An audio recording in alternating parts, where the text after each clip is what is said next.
কল্পনা ভাই মেরে পঞ্চায়েতে কিচ্ছু না আচ্ছা তোরা কইছার পরে আমি বক্তব্য শেষ করে লাই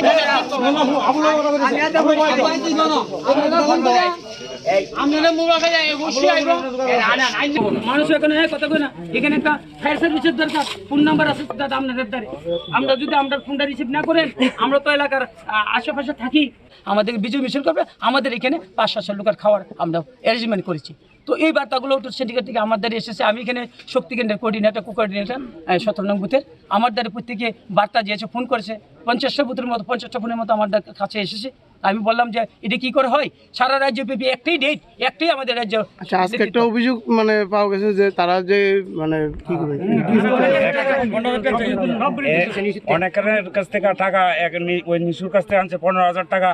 আইনে তারা বিজেপি ছিল আর সিপিএম এর লোকলে আজকে এই বিজেপি ছিলেন প্রোগ্রামটা স্টার্ট যে যার থেকে টাকা আনছে সেবা সিপিএম তাহলে কি করে দেন তাহলে সিপিএম কন্ট্রাক্টরি করে টাকা কি আনছে টাকা আনছে নিমলে বলে আনছে কি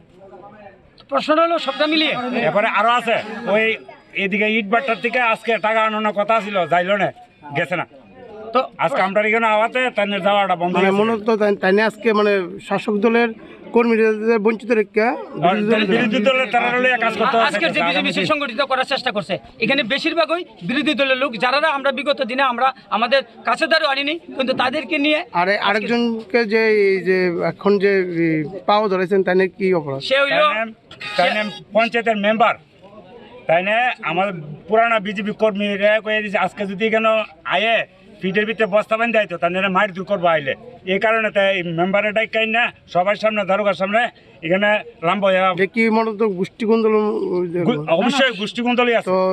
সে কোন গোষ্ঠী সে বিজেপি রইল ওই যে নির্মল রঞ্জিত সরকারের মানে লুটপাট কমিটির মানে আগে একটা অভিযোগ আছে এইটার অভিযোগ আছে এই চুরের অভিযোগ আছে এর বিরুদ্ধে এই চুরের অভিযোগ আছে বিগত দিনে আমার এই ওয়ার্ডের মেম্বার সে ইস্যুরি করছিল তার বহুত রিপোর্ট আছে তার বিরুদ্ধে নাম কি ওনার নাম হলো সুজিত দাস কোন ওয়ার্ডের মেম্বার এটা হলো 2 নম্বর ওয়ার্ডের মেম্বার থাকে তার 3 নম্বরে মধ্যকৃষ্ণ পঞ্চায়েত বাড়ি 3 তো প্রশ্ন হলো এখানে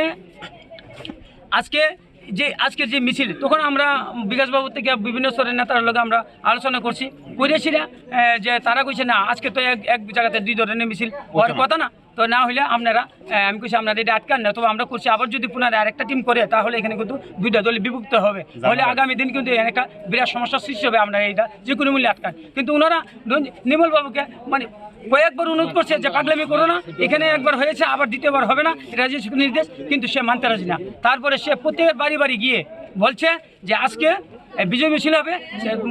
অনেকে বলছে দেখ বিজয় মিছিল আমরা করেছি বিগত 11 তারিখ কইছে না সেদিন বিকাশবাবু এসেছিল নি তোমাদের যে যাকে ভোট দিয়ে ফাঁস করিস উনি এসেছিল না আসে নাই বলে উনি না আসলে পঞ্চায়েত প্রধান আসে নাই নির্মলবাবু তারা আসে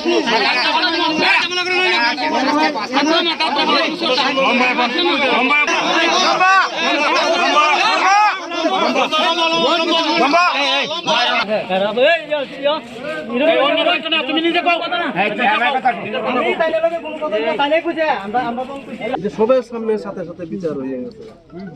থানাও দরকার পড়ে না কোর্টও দরকার পড়ে না ইও দরকার পড়ে না এটা হইলে কি হইলে দাদুর বলছি তো